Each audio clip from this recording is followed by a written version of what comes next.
예, 안녕하십니까. 책 읽는 자유인 채널을 운영하고 있는 이서원입니다. 오늘 2025년 11월 16일 일요일, 지금 시각은 오후 3시 15분입니다. 저는 아까 오늘 첫 번째 시간을 마치고 밥을 먹고 청소하고 빨래도 하고 산책 정견이 데리고 옥산서원으로 산책 가서 재밌게 놀고. 잠시만요. 아이고 이놈, 일로와. 아이고 됐어. 네, 네.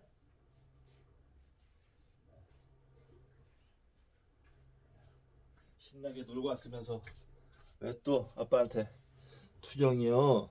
정견아, 응? 왜 또 투정이요? 신나게 잘 놀고 왔는데. 네, 아무튼 정견이하고 산책까지 갔다 오고, 정견이 목욕까지 싹 시키고 자리에 앉았습니다. 네, 오늘 공부해야죠. 이번 시간은 움베르토 에코의 논문 잘 쓰는 법 미디어북을 할 텐데요. 오늘 또 주변에 따끈따끈하게 책 주문한 중고책이 더 소개를 좀 시켜드리도록 하겠습니다. 정견아, 앉아 임마. 너 먹는 거 아니야. 여기 앉아라. 에이, 앉아. 자, 오늘 이 책은 생각보다 무거워요. 8,000원을 줬는데 두꺼운 책이네요. 자, Beautiful question. 아름다운 질문. 세상에 숨겨진 아름다움의 과학. Beautiful question. 노벨 물리학상 수상자 프랭크 윌책 지음, 박병철 옮김, 김상욱 감수, 흐름출판. 이 책 자체 이 라인업이 지은이와 역자와 감수자 모두 신뢰가 가시는 분들이네요.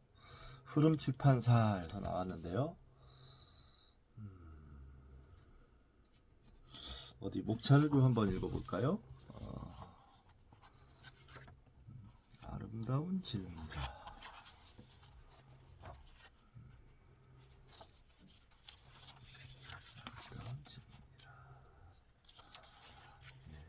보겠습니다. 자, 차례 이 책에 쏟아진 찬사 감수의 글, 이 책의 사용 설명서. 1장 질문, 2장 피타고라스 사고와 객체, 3장 피타고라스 수와 화음, 4장 플라톤 대칭구조, 플라톤의 입체도형, 5장 플라톤 동굴 밖으로 나온 인간, 6장 뉴턴 방법론과 광기, 7장 뉴턴 색, 8장 뉴턴 역학적 아름다움, 9장 맥스웰 신의 미적 감각, 10장 맥스웰 인식의 문, 11장 대칭 인문, 12장 양자적 아름다움 1 구의 음악, 13장 대칭 1 아인슈타인의 두 단계, 14장 양자적 아름다움 2 원기왕성한 전자, 15장 대칭 2 국소적 색상, 16장 양자적 아름다움 3 자연의 핵심에 존재하는 아름다움, 17장 대칭 3 에미네터 시간과 에너지 그리고 온전한 정신, 18장 양자적 아름다움 4 우리는 아름다움을 믿는다, 19장 아름다운 해답 하면서 물리학 연대기 용어 해설 추천도서 이런 식으로 되어 있는데요.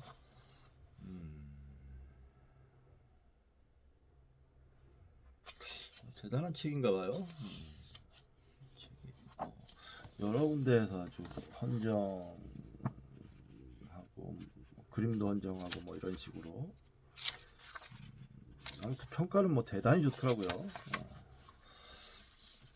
그리고 과학 도서 관련 책이라는 것 정도로만 알고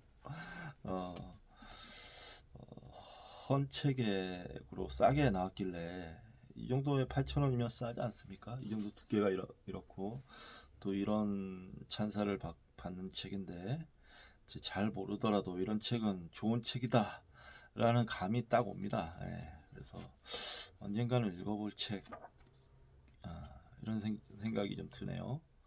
근데 좀 과학적, 상식과 수학적 실력이 조금 뒷받침돼야 될 것 같긴 한데 그 언젠가가 언제가 될지 모르겠네요. 그래. 이런 책은 소장용 소장용 겸 언젠가는 읽고 싶은 그 정도로 하죠. 제가 뭐 그렇게 어렵지 생각보다 안 어려울 수도 있을 것 같아요. 생각보다 그 정도 생각을 하면서 자, 예. 자 오늘 이번 시간 논문 잘 쓰는 법 43쪽 2-5 필수적으로 외국어를 알아야 하는가 시작하겠습니다. 이 절은 외국어나 외국 문학에 관한 논문을 준비하는 사람들과는 관계가 없다. 사실 그들은 논문의 대상이 되는 언어를 알고 있는 것이 바람직하다. 아니 만약 프랑스 작가에 관한 논문을 쓴다면 논문 자체를 프랑스어로 쓰는 것이 더 바람직하다. 외국의 많은 대학에서는 그렇게 하고 있으며 그것은 옳은 일이다. 그렇지만 철학, 사회학, 법학, 정치학, 역사, 자연과학 분야에서 논문을 제출하는 사람의 문제를 다뤄보기로 하자. 비록 논문이 이탈리아의 역사에 관한 것이거나 단테 또는 르네상스에 관한 것일지라도 언제나 외국어로 쓴 책을 읽어야 할 필요가 생긴다. 탁월한 르네상스 학자나 단테 학자들은 영어 또는 독일어로 책을 썼기 때문이다. 대개 이러한 경우에는 논문을 자기가 모르는 언어로 책을 읽기 시작하는 기회로 삼는다. 테마를 하나의 동기로 삼아 약간 힘들기는 하겠지만 무언가 이해하기 시작한다. 많은 경우 외국어는 그렇게 배운다. 대개 나중에 그 외국어를 말할 수는 없지만 읽을 수는 있다. 그것이 전혀 모르는 것보다는 훨씬 낫다. 저도 지금 이제 외국 번역 도서를 좀 많이 참고해야 하는데 제가 뭐 지금 영어 공부까지 하고 외국어 공부까지 하고 뭐 이런 식으로 해서 논문을 쓰고 연구 활동을 하기에는 쉽지 않은 상황이에요. 공부를 하고 있습니다만은 영어 공부와 한문 공부도 지금은 조금 끊기긴 했지만 계속 해 나가긴 했어요. 근데 이 책을 쓴 게 1970년대잖아요. 처음 쓴 게. 지금 상황이 좀 많이 바뀌었습니다. 이 책을 쓸 때만 해도 번역가들이 별로 없었을 거예요. 수준도 그다지 높지 않았을 것이고. 근데 그러나 지금은 대단히 많은 번역가들이 활동하고 있고 수준도 높습니다. 그래서 번역책으로 공부를 하더라도 솔직히 말씀드려서 크게 불편함을 느끼지 못해요. 그 책들을 다 못 읽어서 탈이지. 네, 그렇습니다. 만약 어느 정해진 테마에 관해 단 한 권의 독일어 책이 있는데 독일어를 모른다면 가장 중요하다고 생각되는 부분들을 다른 사람에게 읽어달라고 함으로써 문제를 해결할 수도 있다. 그 책에 많이 의존하지 않았다는 부끄러움은 있겠지만 거기에서 견해를 얻었기 때문에 최소한 정당하게 그 책을 참고 문헌에 넣을 수 있으리라. 하지만 이 모든 것은 부차적인 문제이다. 중요한 문제는 내가 알지도 못하고 또 배울 준비가 되어 있지 않은 외국어 지식이 필요 없는 논문을 선택해야 한다는 것이다. 어떤 경우에는 앞으로 부딪힐 위험을 전혀 모르고 테마를 선택하기도 한다. 무시할 수 없는 몇몇 경우를 잠시 살펴보기로 하자. 1. 어느 외국 작가를 원문으로 읽을 수 없다면 그 작가에 관한 논문을 쓸 수 없다. 만약 시인을 다룬다면 문제는 명백해 보이지만 많은 사람들은 칸트, 프로이트 또는 애덤 스미스에 관한 논문에서 그런 염려는 불필요하다고 생각한다. 그렇지만 다음 두 가지 이유로 여전히 문제가 된다. 첫째, 언제나 그 저자의 모든 작품이 번역되어 있지는 않으며 때로는 하나의 사소한 저수를 모름으로써 그의 사상이나 지적인 형성 과정을 제대로 이해하지 못할 수도 있다. 둘째, 대개 어느 저자에 관한 문헌들은 대부분 그가 저술했던 언어로 되어 있으며 또한 저자의 글들이 번역되어 있다고 하더라도 그에 대한 해석자들의 글이 모두 번역되어 있는 것은 아니다. 마지막으로 번역이 언제든지 어느 저자의 사상을 정당하게 전해주는 것은 아니다. 반면에 논문을 쓴다는 것은 바로 여러 종류의 번역이나 보급에 의해 잘못된 바로 그곳에서 원래의 사상을 재발견한다는 것을 의미한다. 논문을 쓴다는 것은 교과서 탓에 만연한 상투적인 공식들, 가령 포스콜로는 고전적이고 레오파르디는 낭만적이다 라든지 플라톤은 이상주의자이고 아리스토텔레스는 현실주의자이다 또는 파스칼은 가슴을 지향하고 데카르트는 이성을 지향한다 등의 상투적인 공식을 넘어선다는 것을 의미한다.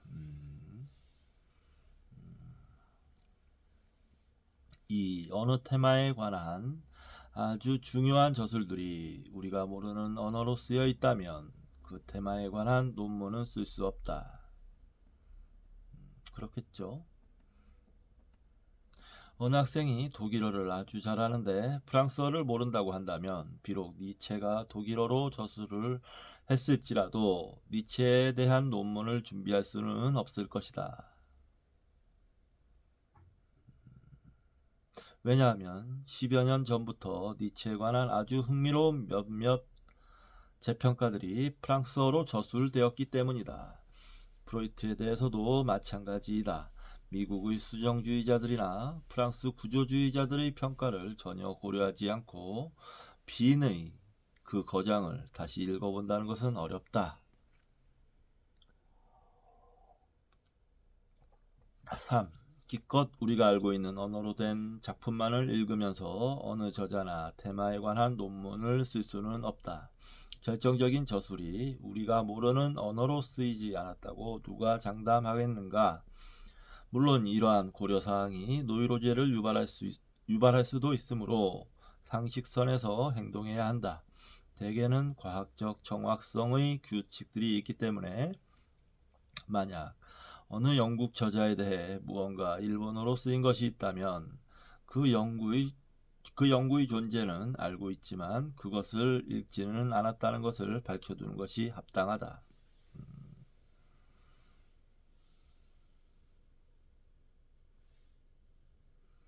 이러한 무지의 허용은 이탈리아에서 대개 비서구어들과 슬라브 언어들까지 확대되어 따라서 마르크스에 관한 러시아어로 된 저술들을 고려하지 않았음을 인정하는 아주 진지한 연구가 있을 수도 있다.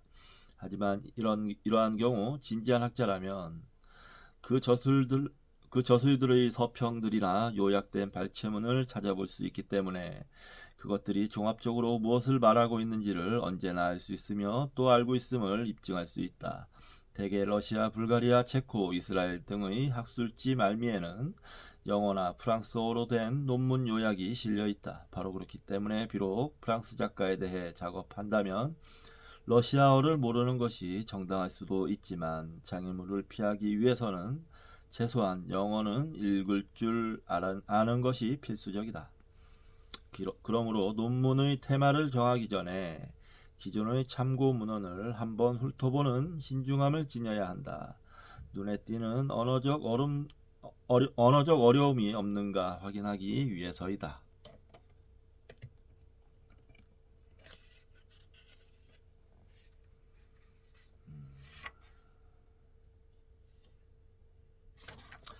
참고문헌을 훑어보는 신중함. 논문의 테마를 정하기 전에 기존의 참고문헌을 한번 훑어보는 신중함을 지녀야 한다. 네, 알겠습니다. 어떤 경우들은 이미 잘 알려져 있다. 독일어를 모르고 그리스 문헌학에 관한 논문을 쓴다는 것은 생각할 수도 없다. 왜냐하면 그 과목에 관한 엄청나게 많은 중요한 연구들이 독일어로 되어 있기 때문이다.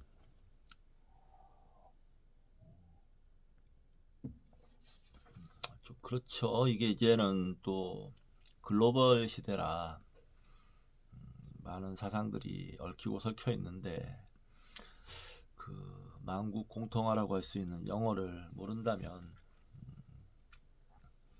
많은 제약이 있습니다. 사실상 인정합니다. 그러나 요즘에는 AI 덕분에 그 번역도 좀 쉬워지고 있는 추세라 그런 거를 조금 더 기대하기도 하고 뭐 그렇습니다. 자, 아무튼 뭐 지금 번역은 참 잘 되어서 나오고 있으니까요. 수많은 책들이. 저는 아까도 말씀드렸지만 자료가 없어서 책을 논문을 못 쓴다는 생각은 안 해요. 자료를 다 접하지 못할 것이 걱정이지. 어떠한 경우든 논문은 모든 서양 언어에 걸쳐 일반적인 용어들의 개념을 조금이라도 아는 데 도움을 준다. 비록 러시아어를 읽을 줄 모르더라도 최소한 키릴 문자들을 알아볼 수 있어야 하고 또 인용된 어떤 책이 예술에 관한 것인지 과학에 관한 것인지는 알 수 있어야 하기 때문이다. 키릴 문자 읽는 법은 하루 저녁이면 배울 수 있고 몇몇 제목을 비교해 보는 것만으로도 이스쿠스투부는 예술을 의미하고 나우카는 과학을 의미한다는 것을 알게 된다. 미리 두려워해서는 안 된다. 논문은 우리가 살아있는 한 우리에게 도움을 주게 될 어떤 연습을 하는 유일한 기회로 이해해야 한다. 이러한 모든 고찰에서 어떤 외국의 문헌을 참조해야 할 경우 가장 좋은 방안은 바로 그 문제의 나라에 가서 얼마 동안의 시간을 보내는 것이라는 사실을 고려하지 않고 있다. 그러나 그것은 돈이 많이 드는 해결책이며 여기에서는 그럴 가능성이 없는 학생에게도 조언을 주고자 한다. 그러나 마지막으로 아마도 가장 타협적인 가정을 해보자.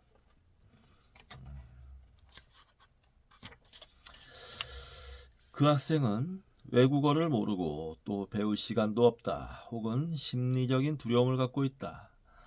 어떤 사람은 일주일 만에 스웨덴어를 배우는 반면 또 어떤 사람은 10년이 지나도 프랑스어를 제대로 말하지 못하기도 한다.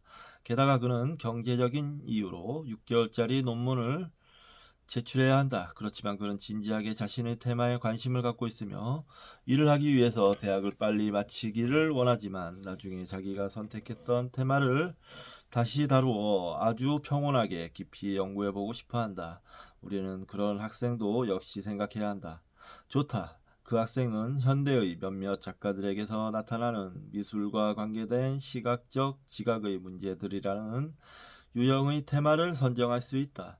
무엇보다도 테마가 되는 심리학적 문제의 개요를 훑어보는 것이 좋으리라. 그리고 그 테마에 관해 그레고리의 눈과 두뇌에서 형태 심리학과 타협 심리학의 주요 텍스트들에 이르기까지 1년의 저서들이 이탈리아어로 번역되어 있는지 살펴보는 것이 좋으리라. 그런 다음 3명의 저자의 세 명의 저자의 테마에 초점을 맞출 수 있을 것이다. 예를 들어 게슈탈트 심리학적 접근에는 아른하임, 기호학적 정보 이론적 접근에는 곰브리치, 도상학적 관점에서의 전망에 관한 접근으로서는 파노프스키를 다룰 수 있다. 그 세 명의 저자들의 저술을 통해 이미 지각의 자연성 및 문화성 사이의 관계를 세 개의 상이한 관점에서 깊이 논의할 수 있을 것이다. 배경이 되는 전체 파노라마 안에 그 세 저자를 위치시키기 위해서는 몇몇 중간 매개적 저술들, 예를 들어 진로 도르플레스의 책들이 이미 나와 있다. 일단 그 세 가지 전망의 윤곽을 그려놓으면 학생은 어느 구체적인 예술작품에 비추어 입수된 문제의 자료들을 다시 읽어보려고 시도할 수도 있으리라. 아마도 이미 고전적인 해석, 가로 열고 예를 들어 롱기가 피에로 델라 프란체스카를 분석하는 방식, 가로 닫고, 고전적인 해석을 다시 제시하거나 그런 해석을 자신이 수집한 좀 더 현대적인 자료들로 보완할 수도 있을 것이다. 그 최종적인 결과는 전혀 독창적인 것이 아니며 파노라마식 논문과 단일 주제 논문의 중간 상태에 머무를 것이다. 그러나 이탈리아어 번역판들을 토대로 그런 작업이 가능할 것이다. 그 학생은 영어나 독일어로만 되어 있는 것까지 포함해서 파노프스키 전체를 읽지 않았다는 비난을 받지는 않을 것이다. 왜냐하면 그것은 파노프스키에 대한 논문이 아니라 어느 한 문제에 대한 논문이며 거기에서는 파노프스키에 대한 언급이 단지 몇몇 문제들의 중거로서 어느 정해진 측면에 관해서만 개입되기 때문이다. 앞의 2-1에서 이미 말했듯이 이런 유형의 논문이 가장 바람직하지 않다. 불완전하고 개괄적인 논문이 될 위험이 있기 때문이다. 분명하게 이것은 자기 가슴 속에 있는 문제에 대해 미리 수집된 자료들을 황급히 제쳐두려는 학생을 위한 6개월짜리 논문의 예일 뿐이다. 그것은 하나의 편법적인 해결책이지만 최소한 권위 있는 방식의 해결책일 수는 있다.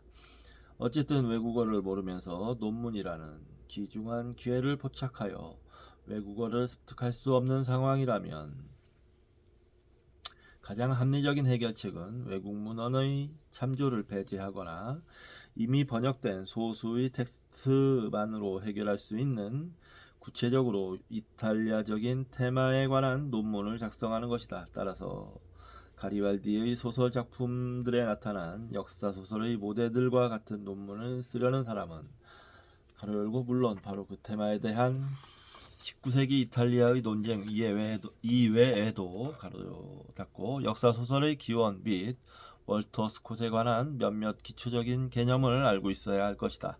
하지만 이탈리아어로 된 몇 가지 참조 작품을 찾을 수 있을 것이며 특히 도서관에서 19세기의 번역판들을 찾아보면 최소한 스콧의 대표적인 작품들을 읽어볼 수 있을 것이다. 훨씬 더 문제가 없는 테마로는 이탈리아의 리소르지멘토 문화에서 구에라치의 영향 같은 것이 있다. 물론 절대로 낙관적인 선입관에서 출발해서는 안 된다. 참고 문헌들을 잘 조사해서 혹시 그 테마의 외국의 저자들이 다루었는지 또 누가 다루었는지 살펴볼 필요가 있다. 전체적인 이제 얘기는 외국어는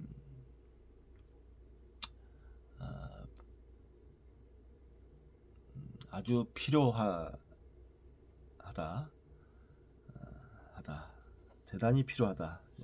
논문을 쓰는 데 있어서 단 여의치 않을 경우엔 테마를 국내로 한정해서 자기가 자료를 확보할 수 있는 논문을 써도 좋다. 이 정도로 정리가 될 것 같습니다. 네, 잠시 쉬었다가 하도록 하겠습니다. 쉰다는 말을 또 정견이가 알아듣네. 정견아, 자, 있나? 저기 침대에 가서 있어. 침대가 있어.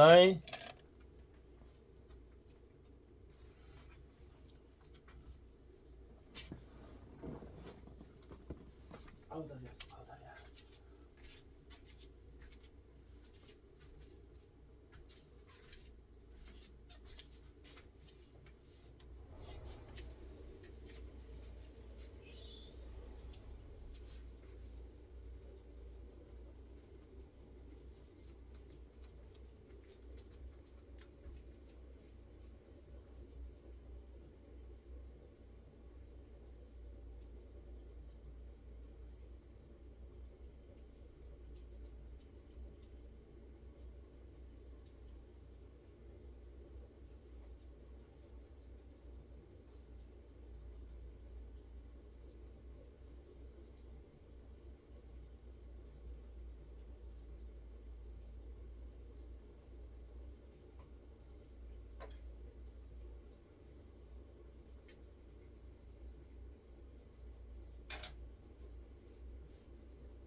지금부터 서서 읽도록 하겠습니다.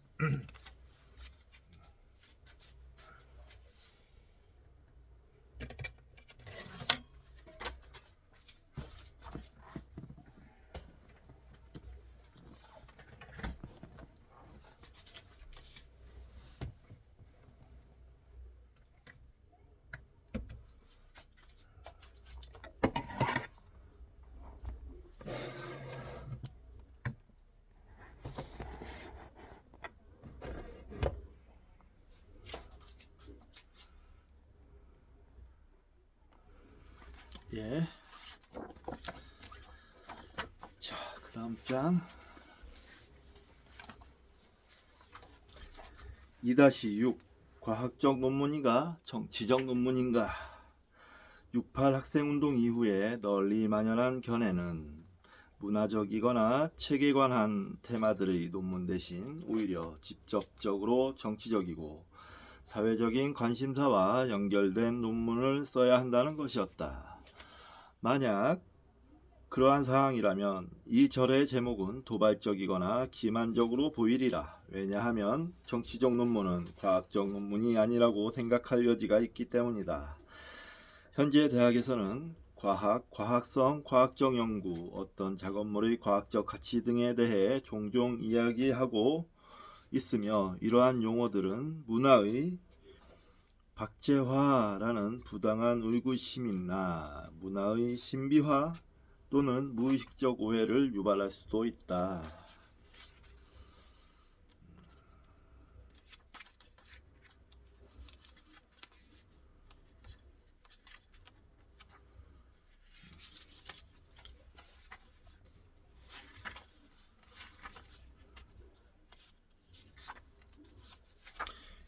과학성이란 무엇인가? 몇몇 사람들은 과학이 자연과학 또는 수치들을 기반으로 하는 연구와 동일하다고 간주한다. 말하자면 어떤 연구가 공식이나 도표들을 통해 이루어지지 않으면 과학적인 것이 아니라고 생각한다. 만약 그렇다면 아리스토텔레스의 도덕성에 관한 연구는 비과학적인 것이며 또한 종교개혁 동안의 농민봉기나 계급의식에 관한 연구도 비과학적인 것이 되리라. 분명 대학에서 과학적이라는 용어에 이런 의미를 부여하는 것은 아니다. 그러므로 무엇을 기준으로 어느 작업이 넓은 의미에서 과학적이라고 말할 수 있는지 정의해 보기로 하자. 가장 훌륭한 모델은 근대 초기부터 제시된 자연과학이다. 이것은 다음과 같은 필요 조건에 상응할 때 과학적인 연구가 된다.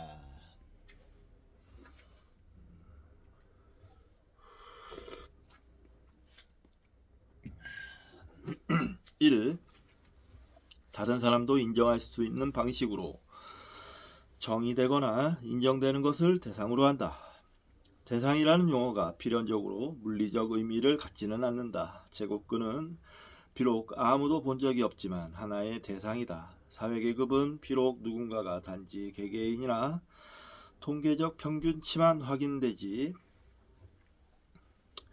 엄밀한 의미의 진정한 계급은 확인되지 않는다고 반박하더라도 하나의 연구 대상이 된다. 그러나 그런 의미에서 보면 수학자만이 잘 다룰 수 있을 3725 이상의 모든 정수들의 집단조차 물리적인 실제성을 갖지 못할 것이다. 그렇다면 대상을 정의한다는 것은 우리가 제시하거나 또는 우리보다 먼저 다른 사람들이 제시했던 몇몇 규칙을 기반으로 우리가 말할 수 있는 조건을 정의하는 것을 의미한다. 만약 우리가 3725 이상의 정수는 단지 그것을 만날 경우에만 인정할 수 있다는 기본 규칙을 제시한다면 우리는 우리의 대상을 식별하는 규칙을 제시하는 것이 된다. 물론 켄타우로스와 같이 일반적으로 존재하지 않는다고 인정되는 가공의 존재에 대해서 말해야 한다면 여러 가지 문제가 발생한다. 그런 문제에 대해서 우리에게는 세 가지 대안이 있다. 무엇보다도 먼저 우리는 켄타우로스를 고전 신화에 제시되는 존재라고 말할 수 있는지 결정할 수 있다. 만약 그렇다면 우리는 켄타우로스에 대해 말하는 언어적 또는 시각적인 텍스트들을 다루기 때문에 우리의 대상은 공개적으로 인정되고 구별될 수 있는 것이 된다. 그렇다면 고전 신화 속의 어떤 존재가 켄타우로스로 인정되기 위해서는 어떤 특징들을 지녀야 하는가 말해야 할 것이다.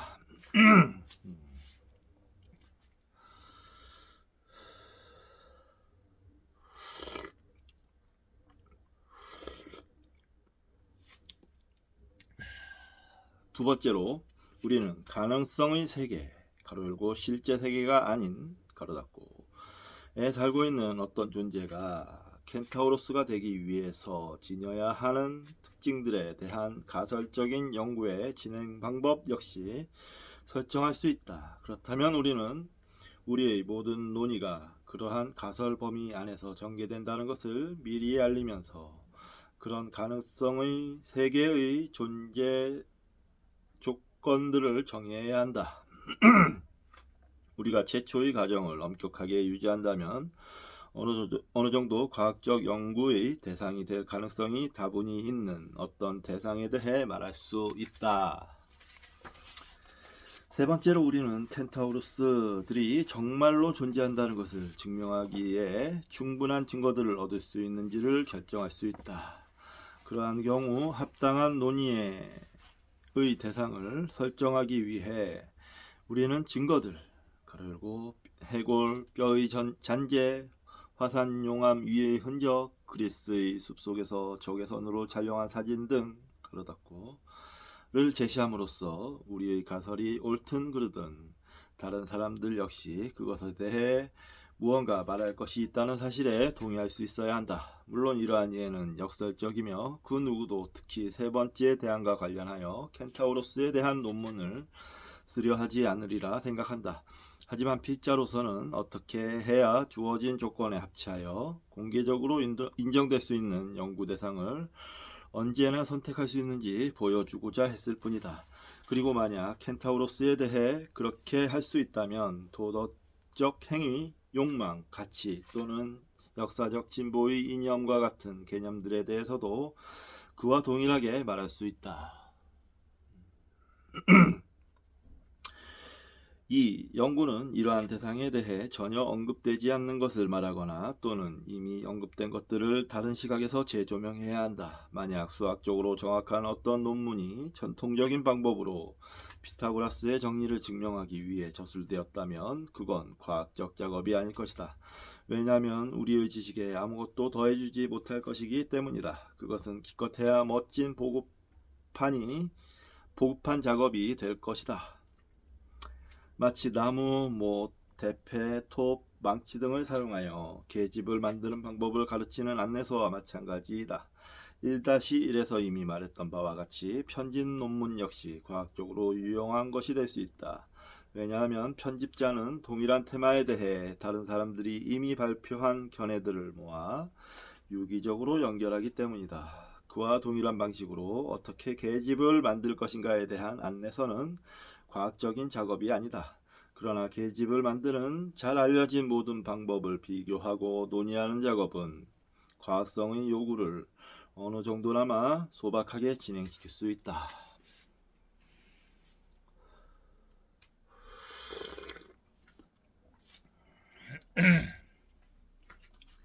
한 가지 고려해야 할 것은 편집 작업은 그 분야에서 아직 그와 유사한 것이 없는 경우에 어느 정도의 과학적 유용성이 있다는 사실이다. 만약 계집을 만드는 체계들에 관한 비교 작업들이 이미 있다면 거기에다 다른 동일한 것을 더하는 건 시간 낭비 또는 표절일 뿐이다. 3. 연구는 다른 사람들에게 유용해야 한다. 소립자들의 작용에 대한 새로운 발견을 소개하는 논문은 유용하다. 또한 레오파르디의 미간행 편지 한 장이 어떻게 발견되었는지 이야기하고 그 편지를 그대로 옮겨 적은 논문 역시 유용하다. 만약 앞의 두 가지 요건을 충족하고 일반적으로 이미 알고 있는 것에다 무언가 첨가한다면 그리고 동일 테마에 관한 미래의 모든 작업들이 최소한 이론적으로 그것을 고려해야 한다면 그 작업은 과학적이다. 물론 과학적 중요성은 그 공헌의 필수 불가결한 정도에 따라 평가된다. 어떤 공원들은 나중에 학자들이 그에 대해 고려하지 않으면 좋은 것을 전혀 말해줄 수 없는 것들도 있다. 그리고 어떤 공원들은 학자들이 고려하지 않아도 상관없고 그렇다고 누가 죽는 것도 아닌 것들도 있다. 최근에 제임스 조이스가 성 문제에 대해 아내에게 썼던 뜨거운 편지들이 출판되었다.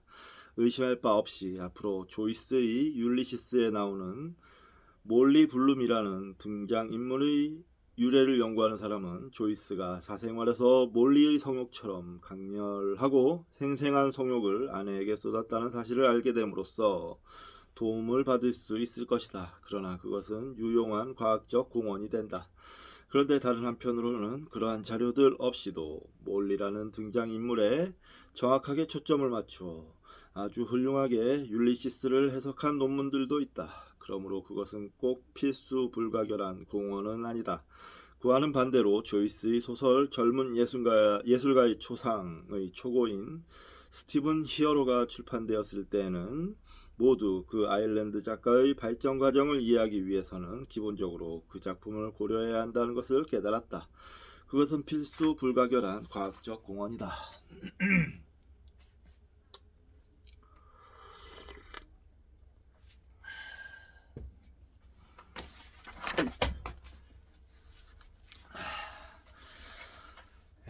그렇다면 누군가는 아주 엄격한 독일 문헌학자들에 대해 종종 냉소적인 그러한 자료들 중의 하나를 조명해 볼 수 있으리라. 그것은 세탁부 여자의 메모들로 일컬어지는 실제로 하찮은 가치의 텍스트들인데 거기에는 혹시 저자가 그날의 씀씀이를 메모해 두었을 수도 있다. 때로는 그런 종류의 자료 역시 유용하다. 왜냐하면 모두가 세상에서 고립되어 있다고 생각하던 어느 예술가의 인간성을 조명해 주거나 또는 어느 시기에 그가 아주 빈곤하게 살았다는 것을 밝혀주기 때문이다. 그런가 하면 때로는 그런 자료들이 이미 알고 있는 것에다 아무것도 더해주지 못하고 사소한 정기적 호기심에 불과한 경우도 있다. 그리고 비록 그런 하찮은 것을 밝히는데 지칠 줄 모르는 연구자로 유명한 사람이 있을지라도 그것은 아무런 과학적 가치가 없다.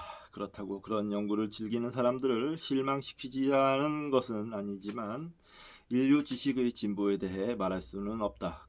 그리고 비록 과학적 관점은 아닐지라도 최소한 교육적인 관점에서 보자면 그 작가들의 작품들을 요약하고 그의 생애를 이야기하는 것은 좋은 보급한 책을 쓰는 것이 훨씬 더 유용할 것이다.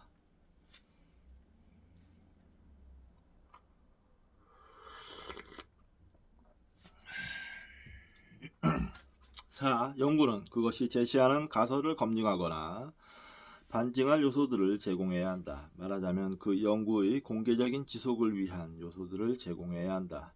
그것은 기본적인 요건이다. 예를 들어 나는 필로포네소스 지방에 켄타우로스가 존재했다는 것을 증명하고 싶다. 하지만 나는 다음과 같은 4가지를 명백히 해야 한다. 즉 1. 그 증거들 가로 열고 앞서 말했듯이 최소한 꼬리뼈 하나라도 제시하고 2. 증거물을 발견하기 위해 내가 어떻게 작업했는지 말하고 3. 다른 증거들을 발견하기 위해서는 어떻게 작업해야 하는지를 말하고 4. 가능하다면 어떤 유형의 뼈 또는 다른 증거물이 또는 그 뼈의 발견 날짜가 나의 가설을 허공으로 날려버리지 하는 것이다. 버리지 말라는 것이다.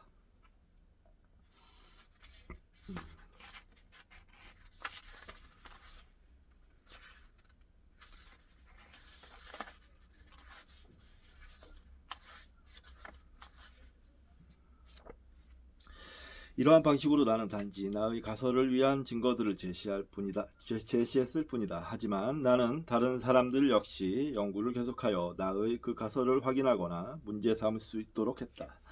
다른 어떤 테마라도 마찬가지이다. 가령 내가 1969년의 의회박 정치운동회에는 비록 일반적으로는 서로 완전히 동일한 것으로 여겨진다 하더라도 두 가지의 흐름, 즉 레닌주의적 흐름과 트로츠키주의적 흐름이 있었다는 것을 증명하기 위한 논문을 작성한다고 가정해보자. 나는 내가 옳다는 것을 증명하기 위하여 자료들, 가로 열고 유인물, 회합기록, 기사 등 가로 닫고를 제시해야 한다. 또한 그 자료를 찾기 위해서 어떻게 했으며 또 어디에서 찾아냈는지 말해줌으로써 다른 사람들이 그런 방향으로 연구를 계속할 수 있도록 해주어야 한다.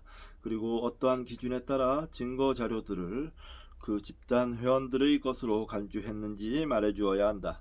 예를 들어 만약 그 집단이 1970년에 해체되었다면 나는 활동 기간에 회원들이 작성한 이론적 자료들만을 그 집단의 표현으로 간주했는지 여부를 말해야 한다. 그렇다면 어떠한 기준에 따라 어떤 사람들이 그 집단의 회원이라고 판정하는지, 말하자면 회원 가입 또는 집회 참석, 경찰의 추정에 의한 것인지를 말해주어야 한다.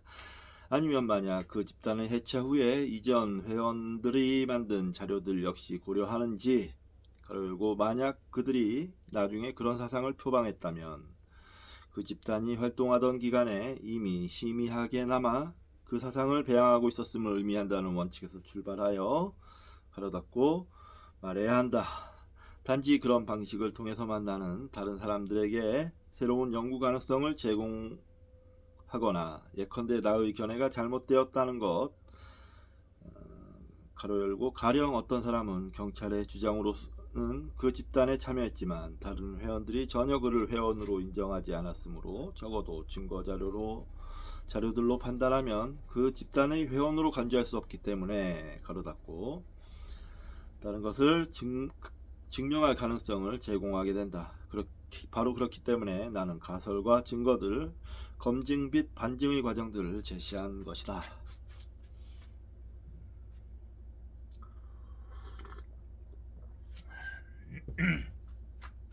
필자가 일부러 아주 다양한 테마들을 선택한 것은 과학성의 요건들은 어떠한 유형의 연구에도 적용될 수 있다는 것을 증명하기 위해서였다.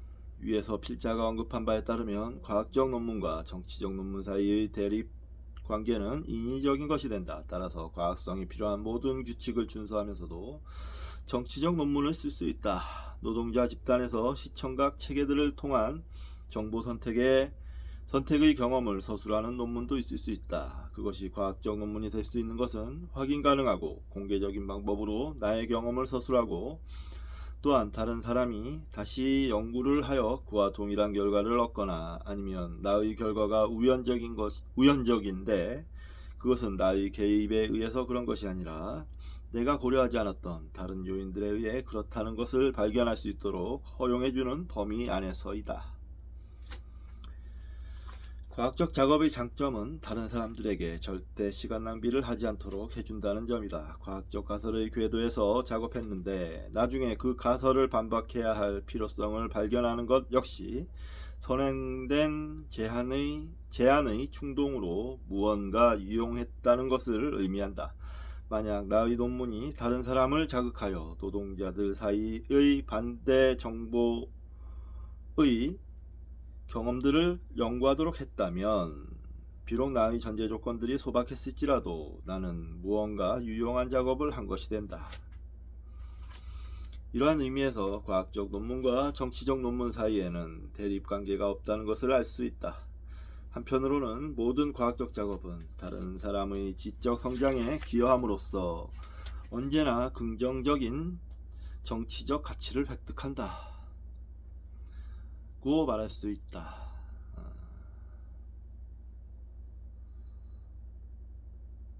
가로 열고 지식의 과정을 방해하려는 모든 행위는 부정적인 정치적 가치를 획득한다. 그러나 다른 한편으로는 성공의 가능성이 있는 모든 정치적 활동은 과학적 진지함을 토대로 해야 한다는 것을 분명히 말해두어야겠다. 앞서 보았듯이 대수 공식들이나 시험관을 사용하지 않고도 과학적인 논문을 쓸 수 있다.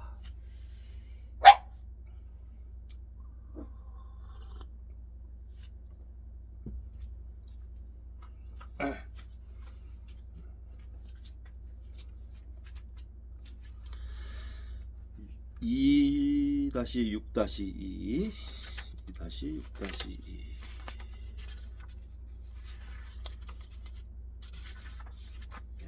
그러나 이 시점에서 역사적 이론적 테마인가 뜨거운 경험인가, 그러나 이 시점에서 우리의 최초의 문제는 다른 방식으로 바뀌어 제시되고 있다.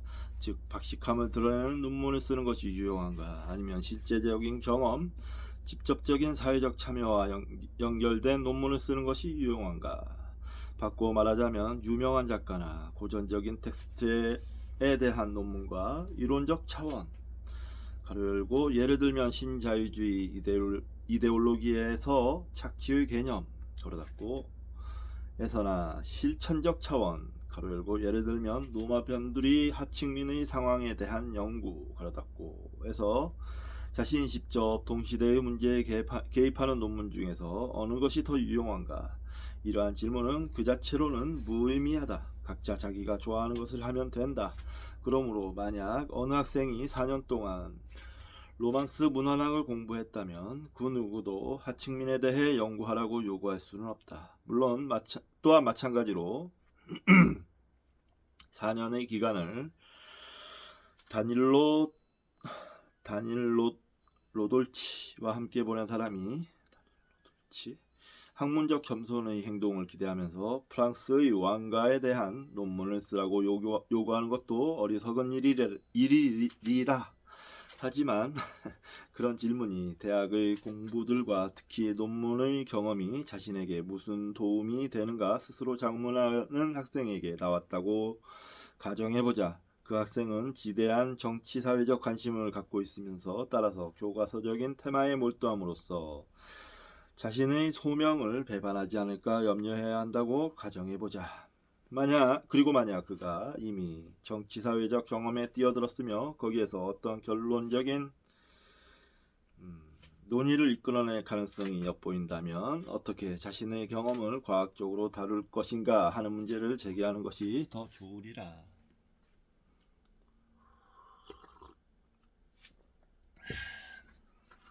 하지만 만약 그런 경험이 아직 없다면 필자의 생각으로는 그런 질문은 단지 고상하지만 순진한 불안감을 표현하고 있을 뿐이다. 앞서 말했듯이 논문에 의해 부과되는 연구의 경험은 언제나 미래의 우리 삶, 가로 열고 그것이 직업적이든 정치적이든 상관없이 가로 닫고 매 도움을 주며 그러한 도움은 자기가 선택하는 테마보다는 그 테마에 따르는 훈련, 엄격함의 수양, 거기에서 요구되는 자료들의 체계화 능력에 의해 주어진다. 그러므로 역설적으로 정치적 관심이 많은 학생이 18세기의 어느 식물학 저술가의 지시대명사의 반복 사용에 대한 논문을 쓴다고 해서 자신의 정치적 관심을 무시하는 것은 아니라고 말할 수 있다. 또한 갈릴레이 이전의 과학에서 임페투스 이론에 대하여 또는 비유클리드 기하학에 대하여 또는 교회법의 발생에 대하여 또는 헤시카스트들의 신비주의적 종파에 대하여 또는 중세 아랍 의학에 대하여 또는 공개적 경매의 소유권 침해에 관한 형법 조항에 대하여 논문을 쓸 수도 있다. 19세기의 노동운동에 대한 훌륭한 역사적 논문을 쓰면서 정치적인 관심, 예를 들어 노동조합에 대한 관심을 배양할 수도 있다. 르네상스 시기 목판 인쇄의 생산 양식, 확산 스타일을 연구하면서도 하층 계급의 정보 요구와 같은 동시대 문제들을 이해할 수 있다. 그리고 논쟁적으로 말하자면 지금까지 오직 정치 사회적 활동만 해온 학생에게 필자로서는 자신의 직접적인 경험의 서술보다는 바로 위와 같은 논문들 중의 하나를 권하고 싶다. 왜냐하면 논문 작업이란 가로 열고 자신의 정치적 활동의 이론적 또는 역사적 전제 조건들을 좀 더 광범위하게 고찰하는 것 이외에 가로 닫고 역사적 이론적 기술적 지식들을 습득하고 또 자료 조사 방법을 배울 수 있는 마지막 기회가 될 것이기 때문이다. 물론 이것은 필자의 견해일 뿐이다. 바로 그와 다른 의견을 존중하기 위하여 필자는 정치활동에 몰입하여 자신의 정치활동의 경험을 논문 작성에 활용하고 또한 논문을 자신의 활동에 부합시키고자 하는 사람의 관점에 서고자 한다. 그것은 가능하며 또한 아주 훌륭한 작업이 될 수 있다. 바로 그런 작업의 존경받을 만한 가치를 보호하기 위해서는 여러 가지 사항을 지극히 명료하고 지극히 엄밀하게 언급해야 한다. 때때로 학생은 유인물, 토론 기록, 활동 보고서, 아마도 이전의 어느 논문에서 빌려온 통계들을 얼기설기 모아놓은 100여 페이지를 작성하여 정치적 논문이라고 제출하는 경우도 있다. 때로는 논문심사위원이 태만하거나 무능해서 또는 선동을 목적으로 그런 작업물을 훌륭한 것으로 받아들이는 경우도 있다. 하지만 그것은 비단 대학의 기준들 뿐만 아니라 바로 정치적인 기준에서 보아도 우스꽝스럽다.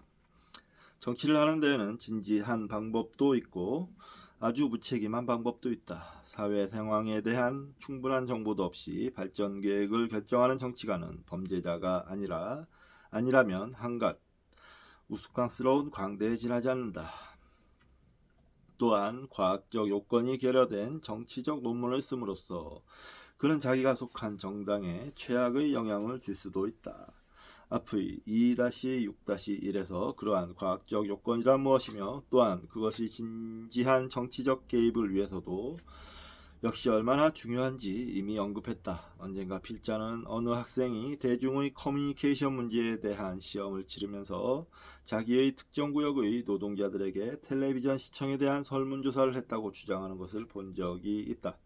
사실 그 학생은 손에 녹음기를 들고 2번 기차여행을 하는 동안에 10여 명의 통근 노동자들에게 질문을 했던 것이다. 그러한 의견들을 기록하여 나온 것이 설문조사가 될 수 없다는 것은 당연하다.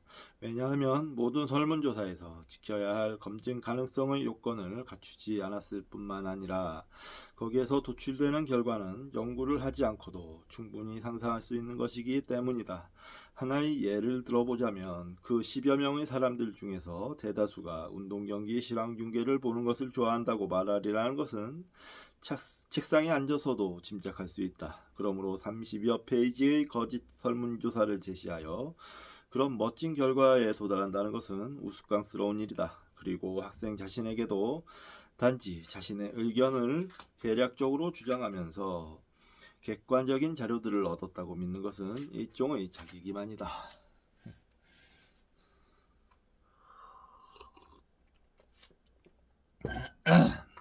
피상성의 위험은 특히 정치적 성격의 논문에서 나타나는데 다음과 같은 2가지 이유에서이다. 1. 역사적 또는 문헌학적 논문에서는 연구자가 빠져나갈 수 없는 전통적인 연구 방법들이 있는 반면에 현재 전개되는 사회 현상에 대한 작업에서는 종종 그 연구 방법을 고안해야 하기 때문이다. 그렇기 때문에 훌륭한 정치적 논문은 거의 언제나 평온한 역사적 논문보다 훨씬 더 어렵다. 이 수많은 미국식 사회연구 방법론이 수치 및 통계적 방법을 물신화함으로써 실제적인 현상의 이해에는 별로 도움이 되지 않는 대량의 연구를 산출했기 때문이다. 그 결과 정치화된 수많은 젊은이들은 기껏해야 사회 측정법에 지나지 않는 그러한 사회학에 대하여 불신의 태도를 취하고 있으며 또한 그것은 이데올로기적 껍데기로 둘러싸인 체제에서 단지 기능적인 역할을 할 뿐이라고 비난한다.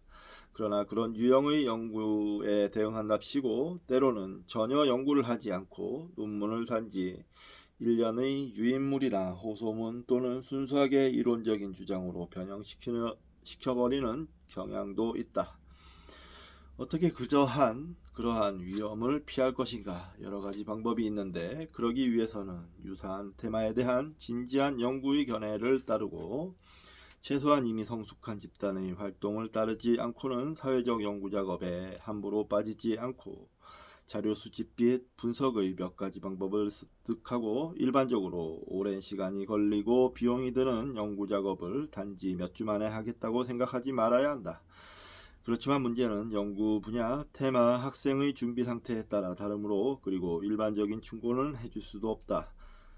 필자는 한 가지 예만 들겠다. 만약 필자라면 그 분야에 대한 이전의 연구들이 전혀 없어 보이는 아주 새로운 테마, 의심할 바 없이 정치적, 이데올로기적, 실천적 배경을 가진 오늘날의 뜨거운 테마, 가로 열고 여러 전통적인 교수들이 순수하게 저널리즘적이라고 정의할 만한 가로 닫고 예를 들면 독립적인 자유 라디오 방송국들의 출현 현상 같은 테마를 선택하고 싶다.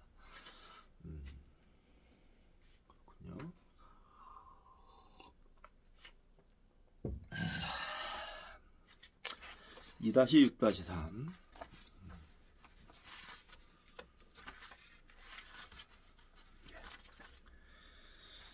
2-6-3 어떻게 오늘날 테마를 과학적인 테마로 전환시키는가. 오늘날 우리가 잘 알고 있다시피 대도시에는 그런 방송국들이 수십 개씩 있으며 인구 10만의 도심지에도 두서너 개가 있고 도처에 그런 방송국들이 생겨나고 있다. 그것들은 정치적 성격이나 상업적 성격을 띠고 있다. 또한 그 방송국들은 법적인 문제들이 있지만 법률 자체가 보호하고 계속 변화하고 있으며 따라서 필자가 현재 글을 쓰고 있는 또는 논문을 작성하고 있는 지금 이 순간과 이 책이 출판될 또는 논문에 논의될 순간 사이에 이미 상황은 바뀌어 있을 것이다. 그러므로 무엇보다도 먼저 나는 내 연구의 지리적, 시간적 범위를 명확하게 정의해야 한다. 단순하게 1975년에서 1976년까지의 자유라디오 방송국이 될 수도 있지만 그 연구는 완벽한 것이 되어야 한다. 만약 밀라노의 라디오 방송국만을 검토하기로 결정한다면 그 대상은 밀라노의 라디오 방송국들만이지만 모든 방송국이 되어야 한다. 그렇지 않으면 나의 연구는 불완전하게 될 것이다. 왜냐하면 혹시라도 나는 방송 프로그램 청취율의 지표, 그 주요 활동자들의 문화적 구성 또는 분포, 그리고 교회, 시내, 도심, 가로닫고 등과 관련하여 아주 중요한 라디오 방송국을 빠뜨릴지도 모르기 때문이다. 만약 전국적으로 30개의 라디오 방송국을 표본으로 작업하기로 결정한다면 그렇게 해도 된다. 그렇지만 나는 그러한 표본 선택 기준을 설정해야 한다. 그런 표본의 선택 기준을 설정해야 한다. 그리고 만약 전국적인 현실에서 정치적 라디오 방송국 5개당 3개의 상업적 라디오 방송국이 있다고 하면 나는 30개의 라디오 방송국 중에서 29개가 정치적이고 좌파적인 또는 그 반대인 방송국이 되도록 선택해서는 안 된다. 왜냐하면 그럴 경우 내가 그러한 현상에 부여하는 이미지는 실제적인 상황을 척도로 하지 않고 나의 개인적인 욕망이나 불안감을 척도로 하고 있기 때문이다.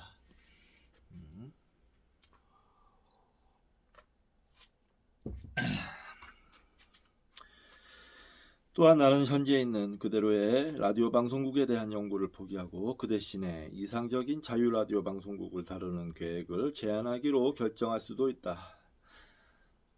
그러면 또다시 가공의 세계에서의 켄타우로스의 존재에 대한 논문의 이야기로 되돌아가게 된다. 하지만 그럴 경우 한편으로는 그러한 계획은 유기적이고 현실적인 것이 되어야 하며 실제 존재하지 않거나 소규모의 사설 집단에서는 활용할 수 없는 설비의 존재를 가정할 수 없다. 또는 다른 한편으로 나는 실제 현상의 경향을 고려하지 않은 채 이상적인 계획을 세울 수가 없다. 그렇기 때문에 그 경우에도 역시 기존의 라디오 방송국에 대한 예비 연구는 필수적이다. 그리고 나는 자유라디오라고 정의하는 지표들을 공표하여야 한다. 말하자면 연구 대상을 공개적으로 인정할 수 있도록 해야 한다. 나는 자유라디오 방송이라는 말로 좌파 라디오 방송만을 가리키는가? 아니면 전국적으로 준합법적인 상황에 있는 소규모 집단의 라디오 방송을 가리키는가? 아니면 비록 우연하게 순상업적인 의도와 아주 밀착된 방송망이라 할지라도 국영 라디오 방송국에 의존하지 않는 라디오 방송인가? 아니면 국가적 영토의 기준을 고려하여 단지 산마리오와 몬테카를로의 라디오 방송국만을 자유 라디오 방송국으로 간주할 것인가? 어떻게 선택하든 나는 나의 기준을 명백히 밝혀야 하며 무엇 때문에 어떤 현상은 연구 영역에서 제외했는가를 설명해야 한다. 분명 그 기준은 합리적이어야 한다. 혹은 내가 사용하는 용어들은 명백하게 정의되어야 한다. 나는 단지 극좌파적인 입장을 표명하는 방송국만이 자유라디오 방송국이라고 결정할 수도 있다. 하지만 그렇다면 나는 일반적으로 자유라디오라는 용어가 다른 라디오 방송들 역시 가리킨다는 사실을 고려해야 한다. 그리고 그런 방송들에 대해서도 말하고 있다거나 그런 방송국은 실제 존재하지 않는다고 독자들을 속일 수는 없다. 그럴 경우 나는 자유라디오라는 말 뜻을 내가 검토하지 않는 라디오 방송에는 적용하지 않는다는 것을 가르고, 하지만 그러한 배제의 기준은 논의되어야 한다 가로 닫고, 구체적으로 밝히거나 아니면 내가 조사하는 라디오 방송들에 대해 좀 더 구체적인 용어를 선택해야 한다.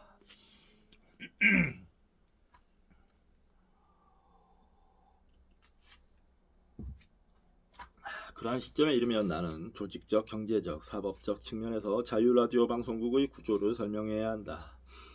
만약 그중 몇몇 방송국에는 전임 전문기사들이 일하고 있고 또 다른 방송국에는 활동가들이 교대로 일하고 있다면 나는 조직적인 유형학을 세워야 할 것이다. 그러한 모든 유형이 자유라디오 방송의 추상적인 모델을 정의하는 데 도움이 되는 어떤 공통적인 특징을 갖고 있는지 살펴보아야 한다.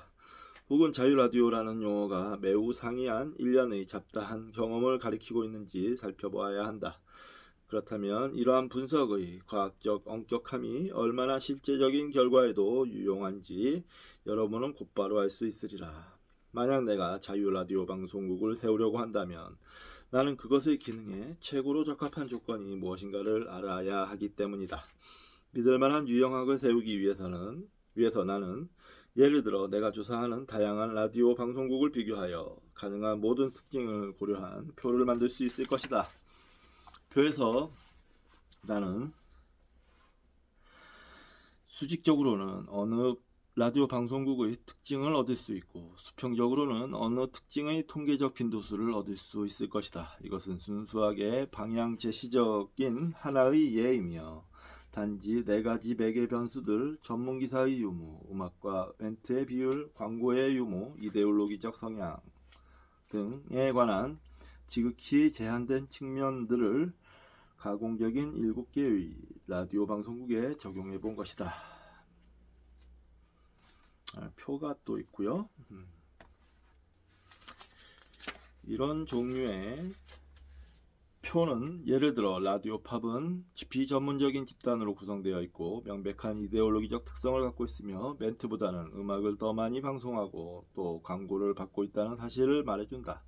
또한 동시에 광고를 받는다거나 멘트보다 음악이 우위를 점한다고 해서 반드시 이데올로기적 특성과 대립하는 것은 아니라는 사실을 말해주기도 한다.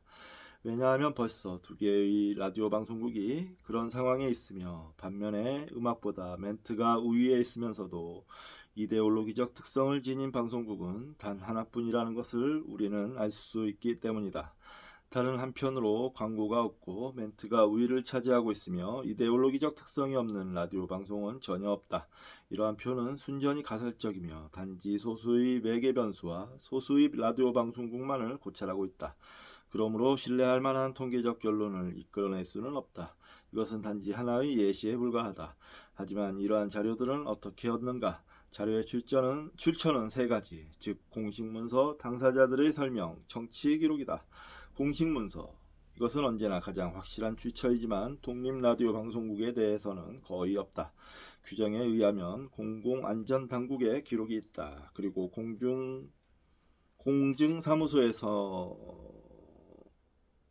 사무소에는 회사의 설립 문서 또는 그와 유사한 무언가가 분명히 있을 것이다. 그렇다고 그것을 볼 수 있다는 말은 아니다. 좀 더 자세한 규정에 이르면 다른 자료들을 찾을 수 있을 테지만 현재로서는 이외에 다른 자료는 없다. 그렇지만 라디오 방송국의 이름, 방송, 주파수, 활동시간 역시 공식 자료에 속한다는 사실을 기억하기 바란다. 모든 라디오 방송국에 대하여 최소한 이 3가지 요소를 제공해주는 논문 역시 하나의 유용한 공헌을 할 것이다.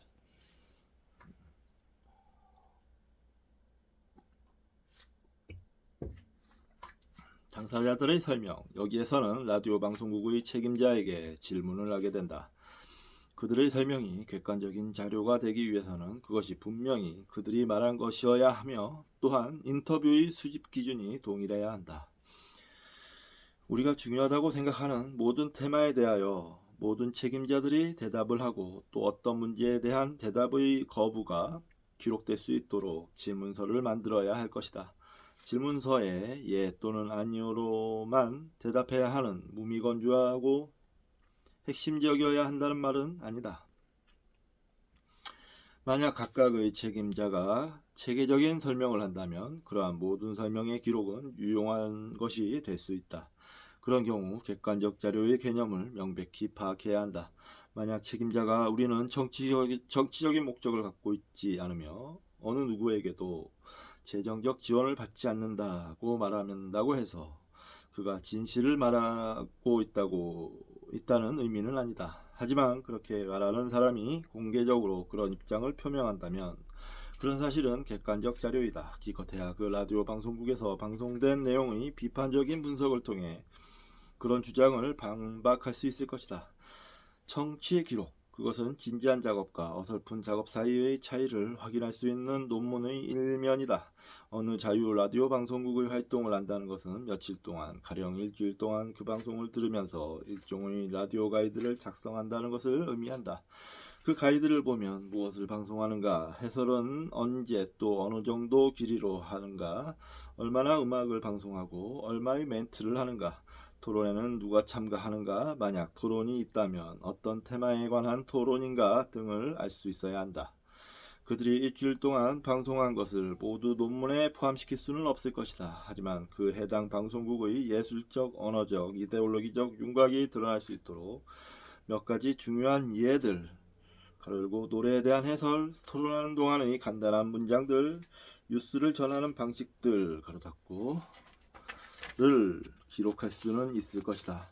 라디오 및 텔레비전 청취 기록의 양식들이 있는데 그것은 볼로냐에 있는 ARCI에서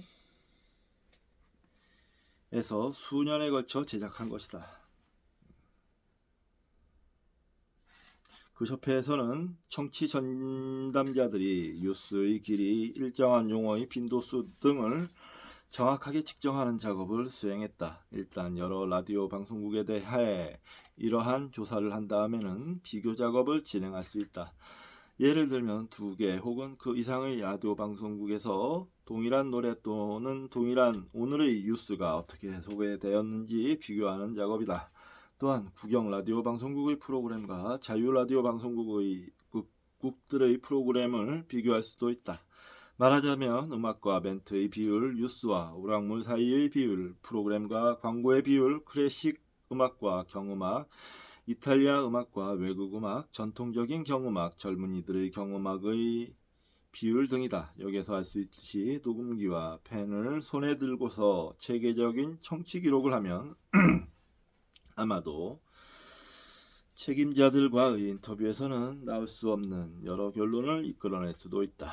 때로는 다양한 광고 의뢰인 사이의 단순한 비교, 가로 열고 식당, 영화관, 출판사 등 사이의 비율, 가로 닫고 만으로도 특정 라디오 방송국의 재정 지원의 출처들, 가로 닫고 그렇지 않으면 감춰져 있는 가로 닫고에 대해서 무엇인가 말할 수도 있다. 한 가지 조건이 있다. 예컨대 정오에 팝송을 방송하고 판 아메리칸사의 광고를 방송했으니 이것이 이 방송국이 친미 성향을 띤 라디오 방송국이라는 의미이다 하는 식으로 무분별한 인상이나 추론으로 작업하지 말아야 한다는 조건이다. 왜냐하면 1시, 2시, 3시에 무엇을 방송했는지 그리고 월요일, 화요일, 수요일에 무엇을 방송했는지도 역시 알아야 하기 때문이다. 만약 조사할 방송국이 많다면 2가지 방법이 있다. 즉 각각의 라디오에 그만큼의 녹음기를 갖춘 청취 집단을 만들어서 모든 라디오 방송을 동시에 청취하거나 가로 열고 그것은 가장 진지한 해결책이다. 동일한 한 주 동안에 여러 라디오 방송을 비교할 수 있기 때문이다. 가로 닫고 아니면 일주일에 한 방송씩 청취하는 것이다. 그렇지만 이 2번째의 경우에는 꾸준하게 작업을 하여 청취 기간이 너무 벌어지지 않도록 하나하나 이어서 해야 한다. 그 청취 기간이 6개월 또는 1년 동안에 걸쳐 이어질 수는 없다. 라디오 방송의 분야에서는 변화가 빠르고 자주 나타나기 때문이다. 따라서 1월의 라디오 베타 방송의 프로그램과 8월의 라디오 오로라 방송의 프로그램을 비교하는 것은 아무런 의미가 없을 것이다. 그 기간에 라디오 베타 방송국에 무슨 일이 일어났을지 아무도 알 수 없기 때문이다. 이 모든 작업이 잘 이루어졌다면 무슨 일이 남아있을까? 아직 상당한 양의 다른 일들이 남아있다. 그중 몇 가지를 열거해보자. 청취율을 결정한다. 그에 대한 공식 자료는 없으며 개개 책임자들의 설명을 믿을 수도 없다. 유일한 해결책은 무작위 전화. 가로 열고 지금 이 순간에 어떤 라디오 방송을 듣고 계십니까? 가로 닫고 무작위 전화 방식을 통한 조사이다. 그것은 RAI 가로 열고 이탈리아 국영방송 가로 닫고에서 행하는 방법인데 상당히 비용이 많이 드는 특수한 조직을 필요로 한다. 단지 우리의 친구 5명이 라디오 델타 방송을 듣는다고 말한다고 해서 대부분은 라디오 델타 방송을 청취한다는 식의 개인적인 인상을 기록하느니 차라리 그러한 연구를 포기하도록 하라. 청취율의 문제만 보아도 그토록 현실적인 당대의 현상에 대해서도 어떻게 과학적으로 작업할 수 있는가, 그리고 그 작업이 얼마나 어려운가를 알 수 있다. 로마의 역사에 대한 논문이 훨씬 낫고 싶다. 자, 그다음 간행물에서의 논쟁 및 개개의 라디오 방송국에 관련된 견해들을 기록한다. 그리고 관계 법률을 수집하고 그에 대한 유기적인 논평을 한다. 그리고 방송국들이 어떻게 그 법률을 회피하거나 준수하는가, 또는 또 어떠한 문제들이 발생하는지 설명한다. 그리고 여러 정당에 대한 입장을 체계적으로 조사한다. 또 광고 수입에 대한 비교 도표를 작성하도록 시도한다. 아마도 여러 라디오 방송국의 책임자들은 그것을 말해주지 않거나 거짓말을 할지도 모른다. 하지만 만약 라디오 델타에서 아이피니 식당의 광고를 한다면 우리에게 필요한 자료를 아이피니 식당의 소유주에게서 쉽게 구할 수도 있다. 하나의 예시적인 사건을 선택하여 가로 열고 1976년 6월의 정치선거는 하나의 예시적인 주체가 될 수 있으리라 가로 닫고 두세 개 또는 그 이상의 라디오 방송국에서 그 사건을 어떻게 다루는지 기록한다. 다음 여러 라디오 방송의 언어 스타일 그리고 RAI 방송국 아나운서 모방, 미국 디스크자키의 모방, 정치 집단 용어의 사용, 사투리에 대한 집착 등 가로 닫고를 분석한다. RAI의 특정 방송이 자유 라디오 방송들로부터 영향을 받는 가로 닫고 가로 열고 프로그램의 선택 또는 언어학적 용법에 관하여 가로 닫고 방식을 분석한다. 법률가, 정치 지도자 등으로부터 자유 라디오 방송에 대한 의견들을 유기적으로 수집한다. 3개의 의견은 기껏해야 신문 기사용이지만 100개의 의견은 하나의 여론조사가 된다. 다른 나라의 유사한 실험에 관한 책이나 논문에서부터 이탈리아의 소규모 잡지 또는 지방의 군소신문의 기사에 이르기까지 해당 경우에 대해 가능한 한 완벽한 자료 수집이 될 수 있도록 동일한 테마와 관련된 기존의 모든 참고 문헌을 수집한다. 여러분이 이러한 작업을 모두 해야 한다는 것은 분명히 아니다. 그 중에서 단 하나만 완벽하게 잘 이루어지면 하나의 논문을 위한 테마가 된다. 그렇다고 해서 이것만을 해야 한다는 말은 아니다.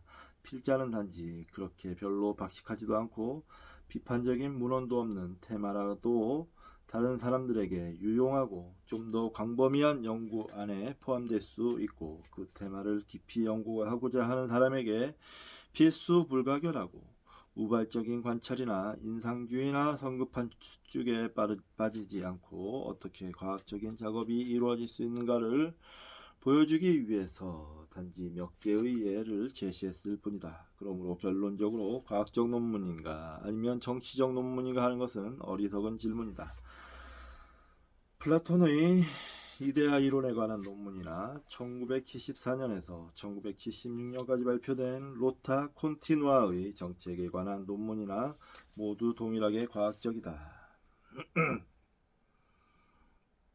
만약 여러분이 진지하게 작업하고자 한다면 선택을 하기 전에 미리 생각해 보기 바란다. 왜냐하면 후자의 논문이 틀림없이 전자보다 더욱 어렵고 최대의 과학적 노련함을 필요로 하기 때문이다. 또한 무엇보다도 여러분이 기준으로 삼을 도서관이 없으며 오히려 여러분이 도서관을 하나 세워야 할 것이기 때문이기도 하다. 그러므로 다른 사람이 그 테마에 관해 그야말로 저널리즘적이라고 정의할 만한 논문을 과학적으로 작성할 수도 있다. 그리고 제목을 판단하자면 완전히 과학적으로 보이는 제목의 논문을 그야말로 저널리즘적으로 작성할 수도 있다. 아이고 힘들다.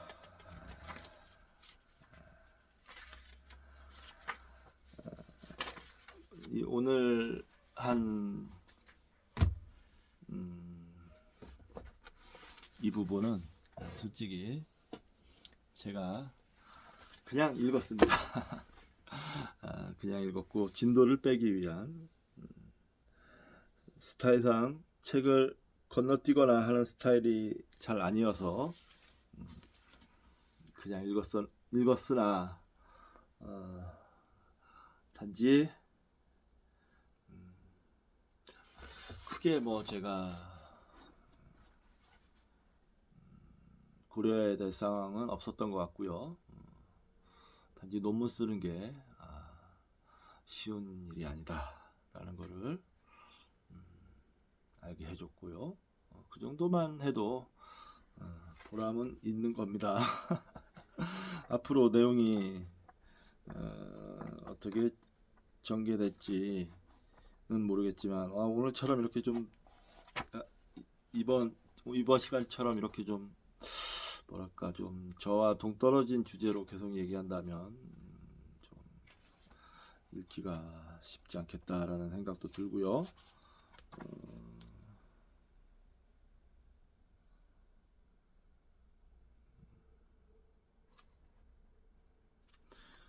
요 중간중간에 알 수 없는 이탈리아 원어들이 쭉 이렇게 나열되어 있는 부분이 있는데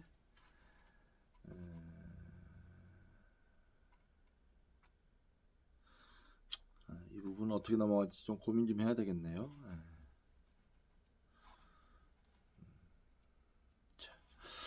이번 시간은 여기서 마치도록 하고 조금 쉬었다가 기독교 성서에 의해 미디어북을 하도록 하겠습니다.